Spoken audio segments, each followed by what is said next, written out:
To my YouTube channel ನಿನ್ನ ಜೊತೆ ನನ್ನ ಕತೆ ಇಂದಿನ ಸಂಪೂರ್ಣ ಸಂಚಿಕೆ ಏನೆಲ್ಲ ಆಗುತ್ತೆ ಅಂತ ನೋಡ್ಕೊಂಬರೋಣ ಬನ್ನಿ. ಯಾರೆಲ್ಲ ನಮ್ಮ ಚಾನಲ್ ಇನ್ನೂ ಸಬ್ಸ್ಕ್ರೈಬ್ ಆಗಿಲ್ಲ ಅವ್ರು ದಯವಿಟ್ಟು ಸಬ್ಸ್ಕ್ರೈಬ್ ಆಗಿ ಅದೇ ರೀತಿ ವಿಡಿಯೋನ ಸ್ಕಿಪ್ ಮತ್ತೆ ಸ್ಕ್ರೋಲ್ ಮಾಡಿದೆ ಮೊದಲಿಂದ ಕೊನೆ ತನಕ ವಾಚ್ ಮಾಡಿ. ಸೊ ಸಂಚಿಕೆಯ ಆರಂಭದಲ್ಲಿ ಈ ಕಡೆ ಎಲ್ಲರೂ ಕೂಡ ಪಾರ್ಕಿಂಗ್ ಹಾಲ್ನಲ್ಲಿ ಕೂತಿರ್ತಾರೆ. ಅದೇ ಸಮಯಕ್ಕೆ ಕರೆಕ್ಟಾಗಿ ಭಾಗ್ಯಮ್ಮ ಅವರು ಭೂಮಿಗೆ ಹೇಳ್ತಾರೆ ಭೂಮಿ ಹೊರಡೋಣ ಅಂತ. ಭೂಮಿಯವರು ಸರಿ ಆಯ್ತಮ್ಮ ಹೊರಡೋಣ ಅಂತ ಹೇಳ್ತಿರ್ಬೇಕಾದ್ರೇ ಅವರು ಅತ್ತೆ ಆದಂತಹ ಸಂಗೀತ ಅವ್ರು ಹೇಳ್ತಾರೆ ಭೂಮಿ ಎಲ್ಗಮ್ಮ ಹೋಗ್ತಿದ್ದೀರಾ, ಭಾಗ್ಯಮ್ಮ ಎಲ್ಲಿಗೆ ಹೇಳ್ದೆ ಹೋಗ್ತಿದ್ದೀರಾ ಅಂತ ಕೇಳಿದಾಗ ಪಕ್ಕದಲ್ಲೇ ಕೂತಿರುವಂತಹ ಲಚ್ಚಿಕೇತ ಅವ್ರು ಹೇಳ್ತಾರೆ ಅಮ್ಮ ಇವತ್ತು ಭಾಗ್ಯಮ್ಮ ಅವ್ರನ್ನ ಹಾಸ್ಪಿಟ್ಲಿಗೆ ಸ್ಕ್ಯಾನಿಂಗಿಗೆ ಅಂತ ಕರ್ಕೊಂಡು ಹೋಗ್ಬೇಕು, ಅದಕ್ಕೆ ನಾವೆಲ್ಲ ಹೋಗ್ತಾ ಇದ್ದೀವಿ ಅಂತ ಹೇಳ್ತಾರೆ. ಇನ್ನು ಲಚ್ಚಿ ಅವರು ಅಲ್ಲೇ ಇರುವಂತಹ ತನ್ನ ಮದುವೆ ಮಾಡ್ಕೊಬೇಕು ಅಂತಾರಂತಹ ಅಂಜು ಅವ್ರಿಗೆ ಅಂಜು ಕೂಡ ನಮ್ಮ ಜೊತೆ ಬರ್ತೀಯಾ, ನಾವಿಬ್ರು ಕೂಡ ಒಂದು ಲಾಂಗ್ ಡ್ರೈವ್ ಹೋಗಿ ಬಂದಾಗುತ್ತೆ ಅಂತ ಕೇಳಿದಾಗ ಇನ್ನು ಅಲ್ಲೇ ಇರುವಂತಹ ಅಂಜು ಅವರು ಹಾ ಇಲ್ಲ ನಾನ್ ಬರೋದಿಲ್ಲ ನಿಮ್ ಜೊತೆ ಸುಮ್ನೆ ನಾನ್ ನೇನ್ಕೆ ನೀ ಹೋಗ್ಬಿಟ್ಟು ಬನ್ನಿ ಅಂತ ಹೇಳ್ತಾರೆ. ಇನ್ನು ಲಚ್ಚಿ ಅವರು ಹಾ ಅಂತ ಹೇಳ್ತಾರೆ. ಅಲ್ಲೇ ಇರುವಂತಹ ಭೂಮಿಯವರು ಅತ್ತೆ ನನ್ನ ಕರ್ಕೊಂಡು ಆಸ್ಪತ್ರೆಗೆ ಹೋಗಿ ಬರ್ತೀನಿ ಅಂತ ಹೇಳ್ತಾರೆ. ಸಂಗೀತ ಅವರು ಸರಿ ನಮ್ಮ ಆಯ್ತು ಹುಷಾರು ಅಂತ ಹೇಳ್ತಾರೆ. ಇನ್ನು ಭೂಮಿಯವರು ಅಲ್ಲೇ ಇರುವಂತಹ ತನ್ನ ಮೈದ ಲಚ್ಚಿಕೇತ ಅವ್ರನ್ನ ಲಚ್ಚಿ ಅಂತ ಹೇಳ್ತಾರೆ. ಇನ್ನು ಲಚ್ಚಿ ಅವರು ಹಾ ಅದಕ್ಕೆ ಆಯ್ತು ಹೋಗ್ತೀನಿ ಅಂತ ಹೇಳ್ಬಿಟ್ಟು ಹೋಗ್ತಾ ಇರ್ತಾರೆ. ಇನ್ನು ಮನೆಯವರೆಲ್ಲರೂ ಕೂಡ ಹುಷಾರು ಅಂತ ಹೇಳ್ಬಿಟ್ಟು ಇವ್ರನ್ನ ಹಾಸ್ಪಿಟ್ಲಿಗೆ ಕಳ್ಸಿಕೊಡ್ತಾರೆ. ಇನ್ನು ಈ ಕಡೆ ಹಾಸ್ಪಿಟ್ಲಿಗೆ ಹೋಗ್ತಿದ್ದಾಗೆ ಈ ಕಡೆ ಮನೆ ಒಳಗಡೆ ಅಜಿತ್ ಅವ್ರ ಎಂಟ್ರಿ ಆಗುತ್ತೆ. ಮನೆಯಲ್ಲಿ ಎಲ್ಲಾ ಕಡೆನೂ ಸುತ್ತಮುತ್ತ ನೋಡಿ ಭೂಮಿ ಅಂತ ಕೂಗ್ತಾರೆ. ಅಜಿತ್ ಅವರು ಸುತ್ತಮುತ್ತ ನೋಡ್ಬಿಟ್ಟು ಮನೆಯಲ್ಲಿ ಯಾರು ಕಾಣಿಸ್ತಾ ಇಲ್ವಲ್ಲ ಎಲ್ಲ ಎಲ್ಲೋದ್ರು, ಅದ್ರಲ್ಲೂ ಭೂಮಿ ನಾನ್ ಮನೆಗೆ ಎಂಟ್ರಿ ಕೊಟ್ಟಿದ್ದೀನಿ ಅಂತ ಅಂತಿದ್ದಾಗೇನೆ ನಾನು ಸುತ್ತಮುತ್ತ ಓಡಾಡ್ಬೇಕಾಗಿತ್ತು, ಇವಳು ಕೂಡ ಎಲ್ಲೋದ್ಲು ಭೂಮಿ ಕೂಗ್ತಾ ಇರ್ತಾರೆ. ಅದೇ ಸಮಯ ಕರೆಕ್ಟ್ ಆಗಿ ಸಂಗೀತ ಅವರು ಅಜಿತ ಇದು ಇವತ್ತು ಇಷ್ಟು ಬೇಗ ಮನೆಗೆ ಬಂದ್ಬಿಟ್ಟಿದ್ಯಾ, ತಗೋ ಕಾಫಿ ಕುಡಿ ಫಸ್ಟ್ ಅಂತ ಹೇಳ್ಬಿಟ್ಟು ಕಾಫಿನ ತಗೊಂಬಂದು ಅಜಿತ್ ಅವ್ರ ಕೈಗೆ ಕೊಡ್ತಾರೆ. ಇನ್ನು ಅಜಿತ್ ಅವರು ಅಮ್ಮ ಭೂಮಿ ಎಲ್ಲಿ ಅಂತ ಕೇಳ್ತಿದ್ದಾಗೆ ಸಂಗೀತ ಅವರು ಏನ್ ಪ್ರಪಂಚದಲ್ಲಿ ಒಬ್ನೇ ಮದ್ವೆ ಆಗಿರೋ ರೀತಿ ಆಡ್ತೀಯಲ್ಲೋ ನೀನು, ಭೂಮಿ ಒಂದ್ ನಿಮಿಷ ಅಕಸ್ಮಾತ್ ಒಂದು ನಿಮಿಷ ಅವಳು ನಿನ್ ಕಣ್ಣು ಕಾಣ್ಲಿಲ್ಲ ಅಂದ್ರೆ ಆಕಾಶನೇ ತಲೆ ಮೇಲೆ ಬಿದ್ದಾಗ ಹಾಡ್ತೀಯಲ್ಲೋ ನೀನು ಅಂತ ಹೇಳ್ತಾರೆ. ಇನ್ನು ಅಜಿತ್ ಅವರು ಹಾಗಲ್ಲ ಅಮ್ಮ, ಅದು ಯೂಶಲಿ ನಾನ್ ಮನೆಗೆ ಬಂದಾಗ ನನ್ಗೆ ಕಾಫಿ ಅಥವಾ ಟೀನ ತಂದು ಕೊಡ್ತಾ ಇದ್ದಿದ್ದೆ ಭೂಮಿ, ಆದ್ರೆ ಇವತ್ತು ನೀವು ತಂದು ಕೊಟ್ಟಿದ್ರಲ್ಲ ಅದಕ್ಕೆ ಸ್ವಲ್ಪ ಅವಳನ್ನ ವಿಚಾರಿಸ್ಕೊಬೇಕು, ನಮ್ಮ ಅಮ್ಮನ್ಗೆ ಏನ್ ಕೆಲಸ ಜಾಸ್ತಿ ಹೇಳ್ತಾ ಇದ್ಯಾ ಅಂತ ಹೇಳಿ ಅಂತಿದ್ದಾಗೇನೆ ಸಂಗೀತ ಅವರು ಓಹೋ ನೀನು ಅವಳನ್ನ ವಿಚಾರಿಸ್ಕೋತೀಯ, ಹಾ ನನಗ್ ಗೊತ್ತು ಬಿಡಪ್ಪ ನೀನು ಅವಳನ್ನ ಎಷ್ಟು ವಿಚಾರಿಸ್ಕೋತೀಯಾ ಅಂತ. ಇಲ್ಲ ಭೂಮಿನ ತುಂಬಾ ಹಚ್ಕೊಂಡಿದ್ಯಾ ಅಂತ ಕೇಳ್ತಿದ್ದಾಗೆ ಅಜಿತ್ ಅವ್ರಿಗೆ ಒಂದ್ ರೀತಿ ಫೀಲ್ ಆಗುತ್ತೆ. ಅಜಿತ್ ಅವರು ನಗ್ನಗ್ತಾ ಈ ಪ್ರಶ್ನೆಗೆ ಏನ್ ಉತ್ತರ ಕೊಡ್ಲಿ ಅಂತಾನೆ ನನಗೆ ಗೊತ್ತಾಗ್ತಾ ಇಲ್ಲ ಅಮ್ಮ, ಆದ್ರೆ ಜೀವನದಲ್ಲಿ ಕೆಲವೊಬ್ಬರನ್ನ ತುಂಬಾ ಹಚ್ಕೊಂಡಿರ್ತೀವಿ, ಇನ್ನು ಅವರೇ ನಮ್ಮನ್ನ ಕೂಡ ತುಂಬಾ ಆವರಿಸ್ಕೊಂಡ್ಬಿಟ್ಟಿರ್ತಾರೆ. ಇನ್ನು ನನ್ನ ಜೀವನದಲ್ಲೂ ಹಾಗೆ ಅಮ್ಮ, ಭೂಮಿ ನನ್ನನ್ನ ಆವರಿಸ್ಕೊಂಡ್ಬಿಟ್ಟಿದ್ದಾಳೆ ಅಂತ ಹೇಳ್ತಾ ಇರ್ತಾರೆ. ಇನ್ನು ಸಂಗೀತ ಅವರು ಜಾಣ, ಗಂಡ ಹೆಂಡತಿ ಅಂದ್ರೆ ಹೀಗೆ ಇರ್ಬೇಕು ಕಣೋ ಅಜಿತ, ಗಂಡ ಒಂದಿಕ್ಕು ಹೆಂಡತಿ ಒಂದಿಕ್ಕು ಅಂತ ಹೋದ್ರೆ ಸಂಸಾರ ಚೆನ್ನಾಗಿರೋದಿಲ್ಲ ಕಣೋ ಅಜಿತ, ಇಬ್ರು ಬದುಕ್ತಾ ಇರೋದು ತುಂಬಾ ಚೆನ್ನಾಗಿದೆ ಕಣೋ, ಅದೇ ರೀತಿ ನೀವು ಯಾರೊಬ್ರು ಮುಂದೆನೂ ಒಬ್ರನ್ನೊಬ್ರು ಬಿಟ್ಕೊಡ್ಬೇಡಿ ಮತ್ತೆ ಒಬ್ರನ್ನೊಬ್ರು ಯಾವತ್ತೂ ಕೂಡ ಬಿಟ್ಟು ಹೋಗ್ಬೇಡಿ ಅಂತ ಹೇಳ್ತಾರೆ. ಈ ಒಂದು ಸಂಗೀತ ಅವ್ರ ಮಾತು ಅಜಿತ್ ಅವ್ರ ಮನಸ್ಸಿಗೆ ತುಂಬಾ ಅಂದ್ರೆ ತುಂಬಾ ನೋವು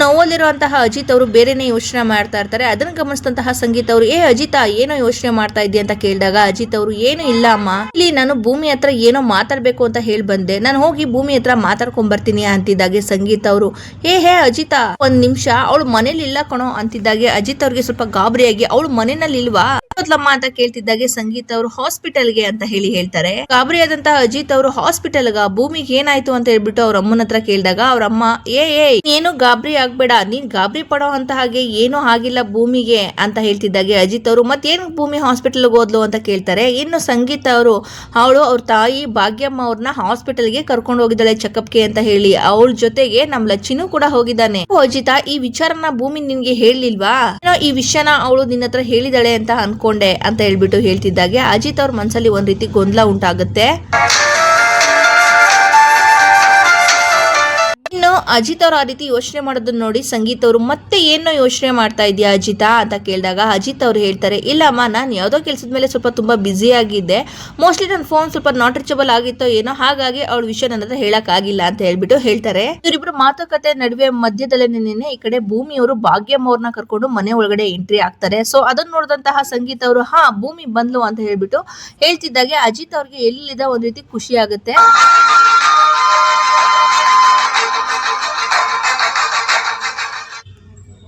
ಸಡನ್ ಆಗಿ ಬಂದಂತಹ ಅಜಿತ್ ಅವರು ಭೂಮಿ ಎದುರುಗಡೆ ನಿಂತ್ಕೊಂಡ್ಬಿಟ್ಟು, ನೀನು ಸಡನ್ ಆಗಿ ನಿಮ್ಮಮ್ಮನ ಹಾಸ್ಪಿಟ್ಲ್ ಕರ್ಕೊಂಡು ಹೋಗ್ಬೇಕು ಅಂತ ಯೋಚನೆ ಬಂದ ತಕ್ಷಣ ಒಂದು ಕಾಲ್ ಮಾಡಿ ಹೇಳ್ಬೇಕು ಅಂತ ನಿನಗೆ ಗೊತ್ತಾಗ್ಲಿಲ್ವ ನನಗೆ? ಭೂಮಿ ಅವರು ಅಜಿತ್ ಮಾತ್ಗೆ, ಸಾಹೇಬ್ರೆ ನೀವು ಸ್ಟೇಷನ್ ಅಲ್ಲಿ ಸ್ವಲ್ಪ ಬಿಸಿ ಇರ್ತೀರಾ ಅಂತ ಹೇಳ್ಬಿಟ್ಟು ನಾನು ಮೈದಿ ಲಚ್ಚಿ ಅವ್ರನ್ನ ಕರ್ಕೊಂಡು ಅಮ್ಮನ್ ಕರ್ಕೊಂಡು ಹಾಸ್ಪಿಟಲ್ಗೆ ಹೋದೆ. ಸಂಗೀತ ಅವರು ಭೂಮಿಗೆ ಹೇಳ್ತಾರೆ, ಭೂಮಿ ನೀನ್ ಎಲ್ಲಾದ್ರೂ ಹೋಗೋದಕ್ಕಿಂತ ಮುಂಚೆ ನನ್ನ ಮಗನ್ಗೊಂದು ಮಾತನಾದ್ರೂ ನೀನು ಹೇಳ್ಬಿಟ್ಟು ಹೋಗ್ಬೇಕಲ್ವಾ?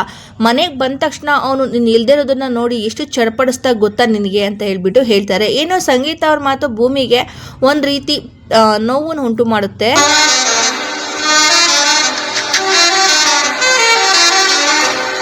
ಅಜಿತ್ ಅವ್ರ ಮುಖನ ಭೂಮಿ ಅವ್ರು ನೋಡ್ತಾರೆ, ಭೂಮಿ ಅವ್ರ ಮುಖನ ಅಜಿತ್ ಅವ್ರು ಹೇಳ್ತಾರೆ. ಅದನ್ನೆಲ್ಲ ಪಕ್ಕಕ್ಕೆ ಇಡೋಣ, ಈಗ ಡಾಕ್ಟರ್ ಏನ್ ಹೇಳಿದ್ರು ಅಂತ ಹೇಳ್ಬಿಟ್ಟು ಲಚ್ಚಿ ಅವ್ರನ್ನ ಅಜಿತ್ ಅವ್ರು ಕೇಳ್ತಾರೆ. ಅವ್ರು ಏನು ಸಮಸ್ಯೆ ಇಲ್ಲ, ಭಾಗ್ಯಮ್ಮ ಅವ್ರು ಹೇಳ್ತು ಇವಾಗ ತುಂಬಾ ಚೆನ್ನಾಗಿ ಇಂಪ್ರೂವ್ಮೆಂಟ್ ಆಗಿದೆ ಅಂತ ಹೇಳ್ಬಿಟ್ಟು ಡಾಕ್ಟರ್ ಹೇಳಿದ್ರು ಅಂತ ಹೇಳ್ತಾರೆ. ಅದೇ ಸಂದರ್ಭ ಕರೆಕ್ಟ್ ಆಗಿ ಭಾಗ್ಯಮ್ಮ ಅವ್ರು ಹೇಳ್ತಾರೆ, ನಾಳೆ ಇಷ್ಟೊತ್ತಿಗೆ ನನ್ನ ಪೆರೋಲ್ ಅವಧಿ ಮುಗಿಯುತ್ತೆ, ನಾನಿನ್ನ ನಾಳೆಯಿಂದ ಜೈಲಿನಲ್ಲಿ ಇರ್ತೀನಿ. ಅಜಿತ್ ಅವರು, ಹೌದು ಭಾಗ್ಯಮ್ಮ ಅವರೇ, ನಿಮ್ ಪೆರೋಲ್ ಅವಧಿ ಮುಗ್ದಿದೆ, ನೀವಿನ್ನು ಜೈಲಿನಲ್ಲೇ ಹೋಗಿರ್ಬೇಕು ಅಂತ ಹೇಳ್ತಾರೆ. ಏನೋ ಅಜಿತ್ ಮಾತನ್ನ ಕೇಳಿಸ್ಕೊಂಡಂತಹ ಭೂಮಿಯವರು ಕಣ್ಣಲ್ಲೇ ನೀರ್ನ ತುಂಬಿಕೊಂಡು ಭಾವುಕರಾಗ್ತಾರೆ. ಅವರು ತುಂಬಾ ನೆಮ್ಮದಿಯಾಗಿದ್ದೆ ಇಷ್ಟ ದಿನ ಇಲ್ಲಿ ಅಂತ ಹೇಳ್ತಿದ್ದಾಗೆ ಅಜಿತ್ ಅವರು, ತುಂಬಾ ಯೋಚನೆ ಮಾಡಬೇಡಿ, ಕಾನೂನು ನಿರಪರಾಧಿಗಳಿಗೆ ಶಿಕ್ಷೆನ ಕೊಟ್ಟಿಲ್ಲ, ಇನ್ನು ಕೊಟ್ಟಿರುವಂತಹ ಇತಿಹಾಸನೂ ಕೂಡ ಇಲ್ಲ. ನಿಮ್ಮನ್ನ ನಿರಪರಾಧಿ ಅಂತ ಹೇಳ್ಬಿಟ್ಟು ನಾನು ಸಾಕ್ಷಿ ಸಮೇತ ಪ್ರೂವ್ ಮಾಡಿ ನಿಮ್ಮನ್ನ ನಿರಪರಾಧಿ ಅಂತ ಹೇಳಿ ಜೈಲಿಂದ ಹೊರಗಡೆ ಕರ್ಕೊಂಡ್ ಬರ್ತೀನಿ, ಜವಾಬ್ದಾರಿ ಕೂಡ ನಂದು ಅಂತ ಅಜಿತ್ ಹೇಳ್ತಿದ್ದಾಗೆ ಭಾಗ್ಯಮ್ಮ ಅವರು, ಎಲ್ಲರೂ ದೇವ್ರ ಇಚ್ಛೆ ಅಲ್ವಾ, ದಿವಸ ನಾನ್ ನಿಮ್ಮೆಲ್ರ ಜೊತೆ ನೆಮ್ಮದಿಯಾಗಿ ದಿನಗಳನ್ನ ಕಳೆದು ನನ್ನ ಮನಸ್ಸು ನಿರಾಳ ಆಗಿದೆ, ನನಗ್ ಸಾಕು, ಇನ್ನು ಹೆಚ್ಚು ಆಸೆನ ನಾನು ಪಡಬಾರ್ದು ಅಂತ ಹೇಳ್ತಿದ್ದಾಗೆ ಭಾಗ್ಯಮ್ಮ ಅವ್ರ ಮಾತಿಗೆ ಎಲ್ರಿಗೂ ಸಹ ಒಂದ್ ರೀತಿ ಬೇಜಾರಾಗುತ್ತೆ. ಭಾಗ್ಯಮ್ಮ ಅವರು ಮಾತೇ ಇದೆಯಲ್ಲ, ಅಮೃತನೂ ಹೆಚ್ಚಾದ್ರೆ ವಿಷ ಆಗುತ್ತೆ ಅಂತ, ಆಗ್ಬಾರ್ದಲ್ವಾ? ಭೂಮಿ ಈ ಮನೆಯಲ್ಲಿ ತುಂಬಾ ಅಂದ್ರೆ ತುಂಬಾನೇ ಚೆನ್ನಾಗಿದ್ದಾಳೆ, ಕೂಡ ಅವಳನ್ನ ತುಂಬಾ ಚೆನ್ನಾಗಿ ನೋಡ್ಕೊಂಡಿದ್ದೀರಾ, ಅದೇ ರೀತಿ ನನ್ನನ್ನು ಕೂಡ ತುಂಬಾ ಚೆನ್ನಾಗಿ ನೋಡ್ಕೊಂಡಿದ್ದೀರಾ ಅಂತ ಹೇಳಿ ಕೈ ಮುಗಿದು ಎಲ್ರಿಗೂ ಧನ್ಯವಾದಗಳನ್ನ ಹೇಳ್ತಾರೆ ಭಾಗ್ಯಮ್ಮ ಅವರು. ಅಜಿತ್ ಅವರು ಭಾಗ್ಯಮ್ಮ ಅವ್ರ ಮಾತಿಗೆ ಇದಕ್ಕೆಲ್ಲ ಥ್ಯಾಂಕ್ಸ್ ಹೇಳ್ಕೆ, ನೀವು ಆ ರೀತಿ ಥ್ಯಾಂಕ್ಸ್ ನ ಕೇಳಬಾರ್ದು, ಇನ್ನು ನೀವು ನಾಳೆ ಜೈಲಿಗೆ ಹೋಗೋದಕ್ಕೆ ಎಲ್ಲ ಪ್ರಿಪ್ರೇಷನ್ ಕೂಡ ನಡೀತಾ ಇದೆ, ನೀವು ನಾಳೆ ಬೆಳಗ್ಗೆನೆ ಇಲ್ಲಿಂದ ಜೈಲಿಗೆ ಹೋಗ್ಬೇಕು ಅಂತ ಹೇಳಿ ಭಾಗ್ಯಮ್ಮ ಅವ್ರಿಗೆ ಹೇಳ್ತಾರೆ. ಅಜಿತ್ ಈ ರೀತಿ ಭಾಗ್ಯಮ್ಮಂಗೆ ಹೇಳಿದ್ದನ್ನ ನೋಡಿ ಭೂಮಿಯವರು ಅಜಿತ್ ಅವ್ರನ್ನ ನೋಡಿ ತುಂಬಾ ಭಾವುಕರಾಗ್ತಾರೆ. ಇನ್ನು ಈ ಕಡೆ ಕತ್ಲಾಗುತ್ತೆ, ರಾತ್ರಿ ಮಲ್ಕೊಳೋ ಹೊತ್ತಿಗೆ ಕರೆಕ್ಟ್ ಆಗಿ ಭೂಮಿಯವ್ರು ಹೋಗ್ತಿರೋದನ್ನ ನೋಡಿದಂತ ಅಜಿತ್ ಅವರು ಭೂಮಿ ಅಂತ ಹೇಳ್ಬಿಟ್ಟು ಕೂಗ್ತಾರೆ. ಇನ್ನು ಭೂಮಿಯವರು ನಿಂತ್ಕೋತಾರೆ. ಅಜಿತ್ ಅವ್ರ ಮುಖನ ನೋಡ್ಬಿಟ್ಟು ಭೂಮಿಯವರು, ಸಾಹೇಬ್ರೆ ನಾನಿನ್ನು ಈ ಮನೆಯಲ್ಲಿರೋದು 3 ದಿವಸ ಮಾತ್ರ, ನೀವ್ ಯಾಕೋ ನನ್ನನ್ನ ತುಂಬಾ ಹಚ್ಕೊಂಡಿದೀರಾ ಅಂತ ಅನ್ಸುತ್ತೆ, ಇನ್ನು ನಾನು ಈ ಮನೆ ಬಿಟ್ಟು ಹೋದ್ಮೇಲೆ ನಿಮ್ಗೆ ಕೂಡ ತುಂಬಾ ಕಷ್ಟ ಆಗ್ಬೋದು ಅಂತಿದ್ದಾಗೆ ಅಜಿತ್ ಮನ್ಸ್ಗೆ ನೋವಾಗುತ್ತೆ.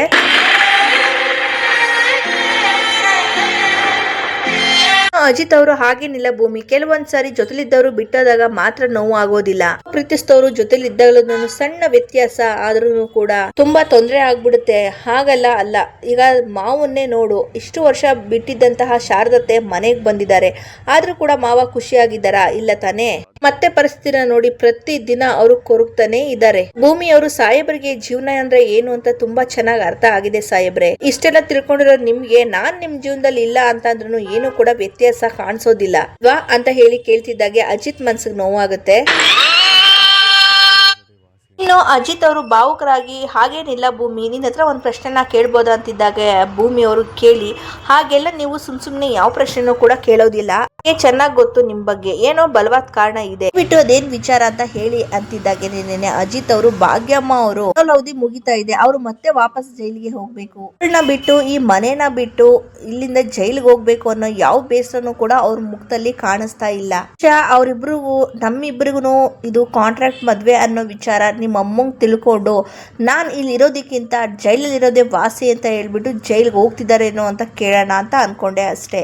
ಅವರು, ಇಲ್ಲ ಸಾಹೇಬ್ರೆ, ಒಂದ್ ವೇಳೆ ನಾನೇನಾದ್ರೂ ನಮ್ಮಿಬ್ರು ಕಾಂಟ್ರಾಕ್ಟ್ ಮದ್ವೆ ವಿಚಾರನ ನನ್ನ ಅಮ್ಮನ ಹತ್ರ ಹೇಳಿದಿದ್ರೆ ಅವಳು ಬಂದು ನಿಮ್ಮ ಹತ್ರ ಪ್ರಶ್ನೆ ಮಾಡ್ತಾ ಇದ್ಲು, ಯಾಕೆ ಅಂತ ಅಂದ್ರೆ ಯಾವುದೇ ವಿಚಾರನ ಅಮ್ಮ ಮನ್ಸಲ್ಲಿ ಇಟ್ಕೊಂಡು ಕರ್ಗೋದಿಲ್ಲ, ಕೇಳ್ಬೇಕು ಅಂತ ಅನ್ಸಿದ್ರೆ ಡೈರೆಕ್ಟ್ ಆಗಿ ಅವಳು ಕೇಳೇ ಬಿಡ್ತಾಳೆ, ಇನ್ನು ಏನಾದ್ರೂ ಹೇಳ್ಬೇಕು ಅಂದ್ರೆ ಅದನ್ನು ಕೂಡ ಡೈರೆಕ್ಟ್ ಆಗಿ ಹೇಳೇ ಬಿಡ್ತಾರೆ. ನನ್ನ ಪ್ರಕಾರ ಒಳ್ಳೆ ಗಂಡ ಸಿಕ್ಕಿದ್ದಾನೆ ನನ್ನ ಮಗಳಿಗೆ, ಒಳ್ಳೆ ಮನೆಯವರು ಸಿಕ್ಕಿದ್ದಾರೆ, ಇನ್ನು ಅವಳನ್ನ ತುಂಬಾ ಚೆನ್ನಾಗಿ ನೋಡ್ಕೊಳ್ಳುವಂತಹ ಮನೆ ಸಿಕ್ಕಿದೆ.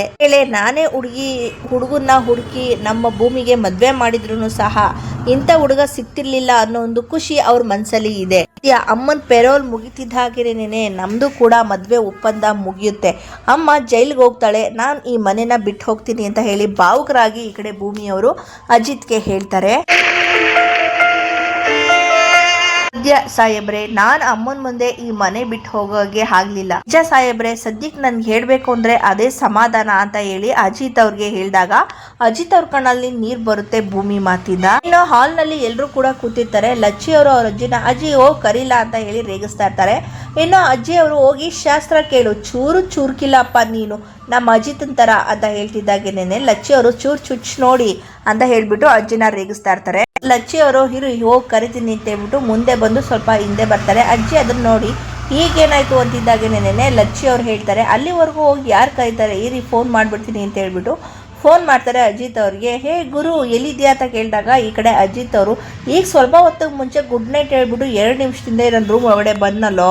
ಅಜಿತ್ ಅವರು ಏನ್ ವಿಷಯ, ಯಾಕೋ ಎಲ್ಲಿದ್ಯಾ ಅಂತ ಕೇಳ್ತಿದ್ದಾಗೆ ಈ ಕಡೆ ಲಚ್ಚಿ ಅವರು ನಾನು ಎಲ್ರ ಜೊತೆ ಹಾಲಲ್ಲಿ ಇದ್ದೀನಿ ಅಂತ ಹೇಳ್ತಿದ್ದಾಗೆ ಅಜಿತ್ ಅವರು ಇಲ್ಲೋ ಯಾಕೋ ಮನೇಲಿ ಇತ್ಕೊಂಡೆ ನನಗೆ ಫೋನ್ ಮಾಡಿದ್ಯಾ. ಲಚ್ಚಿ ಅವರು ಹಾ ಅದು ಈ ಟೈಮಲ್ಲಿ ಗಂಡ ಹೆಂಡತಿಗೆ ಯಾಕೆ ಡಿಸ್ಟರ್ಬ್ ಮಾಡಬೇಕು ಅಂತ ಹೇಳಿ ಕಾಲ್ ಮಾಡಿದೆ ಅಷ್ಟೇ. ನಿನ್ನ ಮತ್ತೆ ಅದಕ್ಕೆನ ಕೆಳಗಡೆ ಕರಿತಾ ಇದ್ದಾರೆ, ಅದನ್ನ ಹೇಳೋದಿಕ್ಕೆ ಅಂತ ಹೇಳ್ಬಿಟ್ಟು ನಾನು ಕಾಲ್ ಮಾಡಿದೆ, ನಾ ಬೇಗ ಕರ್ಕೊಂಡ್ ಬಾ ಅಂತ ಹೇಳ್ಬಿಟ್ಟು ಲಚ್ಚಿ ಅವರು ಹೇಳ್ತಾರೆ.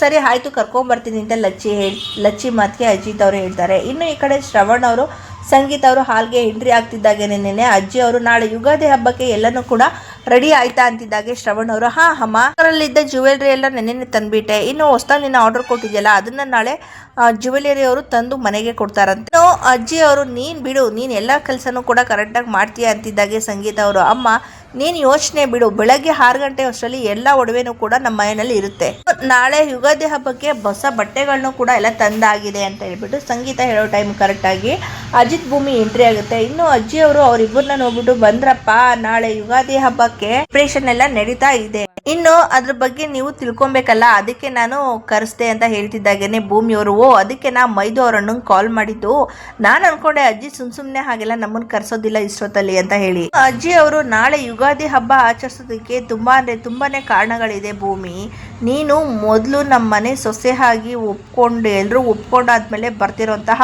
ಮೊದಲನೇ ಯುಗಾದಿ ಮತ್ತೆ ಮನಸ್ವಿನಿನು ಮನೆಗೆ ಬಂದಾಯ್ತು ಅಂತಿದ್ದಾಗೇನೆ ಈ ಕಡೆ ಅಜಿತ್ ಅವರು ಅಂಜು ಮತ್ತೆ ಲಚ್ಚಿ ಮದ್ವೆನೂ ಕೂಡ ಫಿಕ್ಸ್ ಆಯ್ತು. ಅಜ್ಜಿ ಅವರು ಹೌದು ಕಡು, ಹಾಗಾಗಿ ಈ ವರ್ಷ ಯುಗಾದಿನ ತುಂಬಾ ಜೋರಾಗಿ ಆಚರಿಸ್ಬೇಕು. ಇನ್ನು ರಾಮ್ ಅವರು ಸಂಗೀತ ಆಯ್ತು ಹಬ್ಬದ ಪ್ರಿಪ್ರೇಷನ್ಗೆಲ್ಲ ಮಾತಾಡಿದ್ದಾಯ್ತಲ್ವಾ, ನೀನು ಕಾಲ್ ಮಾಡಿ ನಾಳೆ ಅಪ್ಪುಗೂ ಕೂಡ ಬರೋದಕ್ಕೆ ಹೇಳ್ಬಿಡು ಅಂತ ಹೇಳ್ತಾರೆ. ಇನ್ನು ಸಂಗೀತ ಅವರು ಅಪ್ಪು ಇಲ್ಲಿಗೆ ಬರೋದು ನನಗೂ ಕೂಡ ತುಂಬ ಇಷ್ಟನೇ ರೀ, ಆದರೆ ಈ ವರ್ಷ ಬೇಡ ಅವಳನ್ನ ಕರೆಯೋದು, ಅವಳು ಇದೇ ಮೊದಲನೇ ವರ್ಷ ಅವಳು ಗಂಡ ಅತ್ತೆ ಮಾವನ ಜೊತೆ ಸೇರಿಕೊಂಡು ಯುಗಾದಿ ಹಬ್ಬನ ಆಚರಿಸ್ತಿದ್ದಾಳೆ. ಸೊ ಹಾಗಾಗಿ ಈ ಹಬ್ಬನ ಅವಳು ಅಲ್ಲೇ ಆಚರಿಸ್ಲಿ ಅವ್ರ ಮನೆಯಲ್ಲಿ, ಆದರೆ ಹಬ್ಬ ಮುಗಿದ್ಮೇಲೆ ಅವಳನ್ನ ನಾವಿಲ್ಲಿ ಕರ್ಸ್ಕೊಳ್ಳೋಣ ಏನಂತೀರಾ ಅಂತ ಹೇಳ್ಬಿಟ್ಟು ತನ್ನ ಸೊಸೆ ಭೂಮಿಗೆ ಆ ಭೂಮಿ ನನ್ನ ಮಗಳು ಈ ವರ್ಷ ಗಂಡನ ಮನೆಯಲ್ಲೇ ಹಬ್ಬ ಆಚರಿಸ್ತಾ ಇದ್ದಾಳೆ ಅಂದ್ರೆ ಅದಕ್ಕೆ ಕಾರಣ ನೀನೇ ಭೂಮಿ, ತುಂಬಾ ಥ್ಯಾಂಕ್ಸ್ ಅಂತ ಹೇಳಿ ತನ್ನ ಸೊಸೆಗೆ ಥ್ಯಾಂಕ್ಸ್ ಹೇಳ್ತಾರೆ ಸಂಗೀತ ಅವರು. ಇನ್ನು ಅಜ್ಜಿ ಅವರು ಹಾ ಕರೆಕ್ಟ್ ಸಂಗೀತ ಅಂತ ಹೇಳ್ತಾರೆ. ಅದೇ ಸಮಯ ಕರೆಕ್ಟ್ ಆಗಿ ಅಜಿತ್ ಅವರು ನಾಳೆ ಭಾಗ್ಯಮ್ಮ ಅವ್ರನ್ನ ಜೈಲಿಗೆ ಕರ್ಕೊಂಡು ಹೋಗ್ಬೇಕು, ನಾಳೆ ಹಬ್ಬ ಇರೋದ್ರ ಕಾರಣ ನಾಳೆ ಮಧ್ಯಾಹ್ನದವರೆಗೂ ಭಾಗ್ಯಮ್ಮ ಮನೇಲೆ ಹಬ್ಬನ ಆಚರಿಸ್ಲಿ, ನಾಳೆ ಮಧ್ಯಾಹ್ನದ ಮೇಲೆ ನಾನು ಅವ್ರನ್ನ ಜೈಲಿಗೆ ಕರ್ಕೊಂಡು ಹೋಗ್ತೀನಿ. ಅವರು ಹೌದಪ್ಪ ನೀನು ಸರಿಯಾಗಿ ಹೇಳ್ದೆ, ಎಲ್ರಿಗೂ ಕೂಡ ಅವ್ರ ಮನೆಯವ್ರ ಜೊತೆ ಹಬ್ಬನ ಆಚರಿಸ್ಬೇಕು ಅನ್ನೋ ಆಸೆ ಇರುತ್ತೆ. ಈ ಒಂದು ಮಾತಿಂದ ತುಂಬಾನೇ ಬೇಜಾರಲ್ಲಿರೋ ಭೂಮಿನ ನೋಡಿದಂತ ಅಜ್ಜಿ ಅವರು ಯಾಕೆ ಭೂಮಿ ಇಷ್ಟು ಬೇಜಾರಲ್ಲಿ ಇದೆಯಾ ಅಂತ ಕೇಳ್ತಾರೆ. ಇನ್ನು ಭೂಮಿಯವರು ನಾಳೆ ಬೆಳಗ್ಗೆನೆ ಅಮ್ಮನ್ನ ಜೈಲಿಗೆ ಕರ್ಕೊಂಡು ಹೋಗ್ಬೇಕಾಗಿತ್ತು, ಆದ್ರೆ ಜೊತೆ ಅಮ್ಮ ಹಬ್ಬನ ಆಚರಿಸ್ಲಿ ಅಂತ ಹೇಳಿ ನಮ್ ಸಾಹೇಬ್ರು ಮಧ್ಯಾಹ್ನ ಅಮ್ಮನ್ನ ಜೈಲಿಗೆ ಕರ್ಕೊಂಡು ಹೋಗ್ತಿದ್ದಾರೆ. ಇದನ್ನೆಲ್ಲ ನೋಡ್ತಾ ಇದ್ರೆ ಇನ್ನೂ ಕೂಡ ನಮ್ ಸಾಹೇಬ್ರ ಮೇಲಿರುವಂತಹ ಗೌರವ ಹೆಚ್ಚಾಗುತ್ತೆ. ಸಂಗೀತ ಅವರು ಅದೇ ಅಪ್ಪ ಎಲ್ರು ಕೂಡ ಇನ್ನು ಹೀಗೆ ಮಾತಾಡ್ಕೊಂಡು ನಿಂತಿರ್ತೀರಾ, ಬೇಡ ಎಲ್ಲರೂ ಮಲ್ಕೊಳ್ಳೋಣ ನಡೀರಿ, ನಾಳೆ ಬೇಗ ಹೆದಳ್ಬೇಕು, ಎಲ್ರಿಗೂ ಸಹ ಎಣ್ಣೆ ಸ್ನಾನನ ಮಾಡಿಸ್ಬೇಕು, ಯುಗಾದಿ ಹಬ್ಬನ ಫುಲ್ ಜೋಶಾಗಿ ಆಚರಿಸ್ಬೇಕು, ಎದ್ದೇಳಿ ಅಂತ ಹೇಳ್ಬಿಟ್ಟು ಎಲ್ರನ್ನೂ ಕೂಡ ಮಲ್ಕೊಳೋದಿಕ್ಕೆ ಎಬ್ಬರಿಸ್ತಾರೆ. ಎಲ್ಲರೂ ಕೂಡ ಮಲ್ಕೊಳೋದಿಕ್ಕೆ ಅಂತ ಎದ್ದು ಹೋಗ್ತಾರೆ. ಅಲ್ಲೇ ಇರೋಂತಹ ಅಶ್ವಿನಿ ಅವರು ಎಲ್ಲರೂ ಹೋಗಿದ್ರು ನೋಡಿ ಸ್ವಲ್ಪ ಸಿಟ್ ಮಾಡ್ಕೊತಾರೆ. ಇನ್ನು ಅಜಿತ್ ಅವರು ರೂಮ್ ಅಲ್ಲಿ ಕುತ್ಕೊಂಡು ಭೂಮಿಯವ್ರ ಫೋಟೋನ ನೋಡ್ಕೊಂಡು ನಾಳೆ ಯುಗಾದಿ ಹಬ್ಬ ಆಚರಿಸ್ಬೇಕು ಅಂತ ಎಲ್ಲರೂ ಕೂಡ ಖುಷಿಯಲ್ಲಿದ್ದಾರೆ. ಆದ್ರೆ ನಿನ್ನ 1 ವರ್ಷಕ್ಕೆ ಅಂತ ಹೇಳಿ ಒಪ್ಸಿ ಮದ್ವೆ ಆದೆ, ನನ್ ಮನ್ಸ ಸಂಸಾರ ನೀನೇ ನನ್ನ ಹೆಂಡತಿ ಅಂತ ನಾನು ಫಿಕ್ಸ್ ಆಗಿಬಿಟ್ಟಿದ್ದೀನಿ ಭೂಮಿ. ನೀನು ನನ್ನ ಜೀವನಕ್ಕೆ ಬಂದಾಗಿಂದ ತುಂಬಾನೇ ಒಳ್ಳೇದಾಗಿದೆ ನನಗೆ. ಒಂದು 2 ದಿನದಲ್ಲಿ ನಮ್ಮ ಕಾಂಟ್ರಾಕ್ಟ್ ಮುಗಿದು ನೀನು ಈ ಮನೆಯಿಂದ ವಾಪಸ್ ಹೊರಟೋಗ್ತೀಯಾ. ನೀನು ಇಲ್ಲಿಂದ ಹೋದಾದ್ಮೇಲೆ ನನ್ನ ಜೀವನ ಹೇಗಿರುತ್ತೆ ಅಂತ ನಾನು ಯೋಚನೆ ಮಾಡೋದಕ್ಕೂ ಕೂಡ ಆಗ್ತಾ ಇಲ್ಲ ಭೂಮಿ. ಆ ಪ್ರಶ್ನೆ ನನ್ನ ಮನಸ್ಸಿಗೆ ಬಂದಾಗಿಂದ ತುಂಬಾ ಹಿಂಸೆ ಆಗ್ತಾ ಇದೆ, ತುಂಬಾ ಭಯ ಆಗ್ತಾ ಇದೆ. ಪ್ಲೀಸ್ ಭೂಮಿ, ನನ್ನನ್ನ ಬಿಟ್ಟು ಹೋಗ್ಬೇಡ. ನಿನ್ನ ಜೀವನ ಪೂರ್ತಿ ನನ್ನ ಜೊತೆನೆ ಇದ್ಬಿಡ್ಬೇಕು ಅಂತ ಕೇಳೋ ಅನ್ಸ್ತಿದೆ. ಇನ್ನೇವರೆಗೂ ನನ್ನ ಜೊತೆನಲ್ಲೇ ಇದ್ಬಿಡು ಭೂಮಿ ಅಂತ ಹೇಳಿ ಕಣ್ಣೀರ್ ಹಾಕ್ತಿರ್ತಾರೆ ಅಜಿತ್ ಅವರು. ಇನ್ನು ಭೂಮಿಯವರು ಅದೇ ಸಮಯಕ್ಕೆ ಬಂದು ಡೋರ್ನ ಜೋರಾಗಿ ಡಬ್ ಅಂತ ಹಾಕ್ತಿದ್ದಾಗೆ ಈ ಕಡೆ ಭೂಮಿಯವರು ಮಾಡಿರೋ ಸೌಂಡ್ಗೆ ಅಜಿತ್ ಅವರು ತನ್ನ ಕೈಲಿ ಇಟ್ಕೊಂಡಿರೋ ಮೊಬೈಲ್ ನ ಕೆಳಗಡೆ ಬಿಸಾಕ್ತಾರೆ. ಗಾಬರಿಯಲ್ಲಿ ಆ ಫೋನ್ ನ ಭೂಮಿಯವ್ರು ನೋಡ್ಬಿಡ್ತಾರೆ ಅಂತ ಹೇಳಿ ಎತ್ಕೊಂಡು, ಏನ್ ಭೂಮಿ ಸಡನ್ ಆಗಿ ಸರ್ಪ್ರೈಸ್ ಅಂತ ಕೇಳಿದಾಗ ಆ ಕಡೆ ಭೂಮಿಯವರು ನೀವಿನ್ನು ಮಲ್ಗಿಲ್ವಾ, ಶಾರದಮ್ಮನ ಜೊತೆ ಅತ್ತೆ ಇರ್ತೀನಿ ಅಂತ ಹೇಳಿದ್ರು, ಅದಕ್ಕೆ ಅಂತ ಅಂತಿದ್ದಾಗೇನೆ ಈ ಕಡೆ ಅಜಿತ್ ಅವರು, ಅಮ್ಮ ತುಂಬಾ ಒಳ್ಳೆಯವಳು, ಮಾತ್ರ ತನ್ನ ಮಕ್ಳು ಕಷ್ಟ ಅರ್ಥ ಆಗೋದಂತ ಭಾವುಕರಾಗ್ತಾರೆ. ಅದನ್ನ ಗಮನಿಸಿದಂತಹ ಭೂಮಿಯವರು, ಸಾಯಬ್ರೆ ಒಂದ್ ಅರ್ಥ ಆಗ್ತಾ ಇಲ್ಲ, ನಾನ್ ಇಲ್ಲಿಗೆ ಬರೋದಿಕ್ಕೂ ಅಲ್ಲಿ ಅತ್ತೆ ನಿಮ್ ಕಷ್ಟ ಅರ್ಥ ಮಾಡ್ಕೊಳೋದಿಕ್ಕೂ ಸಂಬಂಧ ಇಷ್ಟಕ್ಕೂ ನಿಮ್ಗೆ ಏನ್ ಕಷ್ಟ? ಬೇಜಾರಲ್ಲಿ ಮಾತಾಡೋದಂತಹ ಮಾತುಗಳನ್ನ ಗಮನಿಸಿದಂತಹ ಭೂಮಿಯವರು, ಸಾಯಬ್ರೆ ನೀವು ಮಲ್ಕೊಂಡು ಆರಾಮಾಗಿ ನಿದ್ದೆ ಮಾಡ್ತಿರ್ತೀರಾ ಅಂತ ಅನ್ಕೊಂಡು ಬಂದೆ. ಸ್ಟೇಷನ್ ಅಲ್ಲಿ ಏನಾದ್ರೂ ನಿಮಗೆ ಕೆಲಸ ಜಾಸ್ತಿನಾ ಅಥವಾ ತೊಂದರೆಗಳ ಅಂತ ಕೇಳ್ತಾರೆ. ಇನ್ನು ಅಜಿತ್ ಅವರು ಇಲ್ಲ ಹಾಗೆ ಸುಮ್ಮನೆ ನಿದ್ದೆ ಬಂದಿಲ್ಲ ಅಷ್ಟೇ. ಭೂಮಿಯವರು ಹಾಗಾದ್ರೆ ಇವತ್ತು ನೀವು ಜಾಸ್ತಿ ಟೀ ಕುಡಿದಿದ್ದೀರಾ ಅಂತ ಅನ್ಸುತ್ತೆ. ನೀವು ಜಾಸ್ತಿ ಟೀ ಕುಡಿದಿರೋದ್ರಿಂದ ಇವತ್ತು ನಿಮ್ಗೆ ನಿದ್ದೆ ಬರ್ತಿಲ್ಲ ಅಂತ ಅನ್ಸುತ್ತೆ. ಹೈಸ್ಕೂಲ್ ನಲ್ಲಿ ಓದ್ಬೇಕಾದ್ರೆ ಅಮ್ಮ ಊಟ ಆದ್ಮೇಲೆ ನಿದ್ದೆ ಬರಬಾರ್ದು ಅಂತ ಹೇಳಿ ಟೀ ಕೊಡೋಳು. ಅಜಿತ್ ಅವರು ನನ್ಗೆ ನಿದ್ದೆ ಬರೋದಕ್ಕೆ ಕಾರಣ ಟೀ ಅಲ್ಲ ಭೂಮಿ ಅಂತ ಅಂತಿದ್ದಾಗೆ ಭೂಮಿಯವರು ಮತ್ತೆ ಅಂತ ಕೇಳ್ತಾರೆ. ಇನ್ನು ಅಜಿತ್ ಅವರು ಈಗ ಹೇಳಕ್ ಆಗಲ್ಲ ಭೂಮಿ, ಲೇಟ್ ಆಗಿ ಹೋಗಿದೆ, ನಾಳೆ ಹೇಳ್ತೀನಿ. ಭೂಮಿಯವರು, ಇಲ್ಲ ಸಾಹೇಬ್ರೆ ನಾಳೆ ಅಂತೀವಿ, ಇವತ್ತು ಅಂತೀವಿ, ಆದ್ರೆ ಇವತ್ತು ರಾತ್ರಿ ಕಳೆದು ನಾಳೆ ಬೆಳಗ್ಗೆ ಆದ್ರೆ ನಾಳೆ ಅಂತೀವಿ, ಈ ನಾಳೆ ಅನ್ನೋದೇ ಇಲ್ಲ ಹೇಳ್ಬಿಟ್ಟು ನಂಗೆ ನಿದ್ದೆ ಬರ್ತಿದೆ, ನಾನು ಮಲ್ಕೋತೀನಿ. ಇನ್ನು ಯೋಚನೆ ಮಾಡ್ತಾ ಈ ಕಡೆ ಅಜಿತ್ ಅವ್ರು ನಿಂತಿದ್ದಾರೆ. ಭೂಮಿಯವ್ರು ಹೋಗಿ ತಾನು ಹಾಸ್ಕೊಳೋಂತಹ ಇದನ್ನೆಲ್ಲ ತಗೊಂಡ್ಬರ್ತಾರೆ. ಅದನ್ನ ನೋಡಿದಂತ ಅಜಿತ್ ಅವರು, ನೀನ್ ಯಾಕೆ ಅಲ್ಲಿ ಮಲ್ಕೊಬೇಕು, ನನ್ನ ಪಕ್ಕನೆ ಬೆಡ್ ಮೇಲೆ ಮಲ್ಕೊಂಡ್ರೆ ಆಗಲ್ವಾ ಅಂತ ಹೇಳ್ಬಿಟ್ಟು ಹೇಳ್ತಾರೆ. ಇನ್ನು ಭೂಮಿಯವರು, ಸಾಹೇಬ್ರೆ ನಾವಿಬ್ರು ಗಂಡ ಹೆಂಡತಿ ಆಗಿದ್ದೆ, ಈ ಮನೆಯವ್ರನ್ನ ನಂಬಿಸ್ಬೇಕು ಅಂತ ಹೇಳಿ ಈ ನಾಟಕನ ಆಡ್ತಿದ್ವಿ.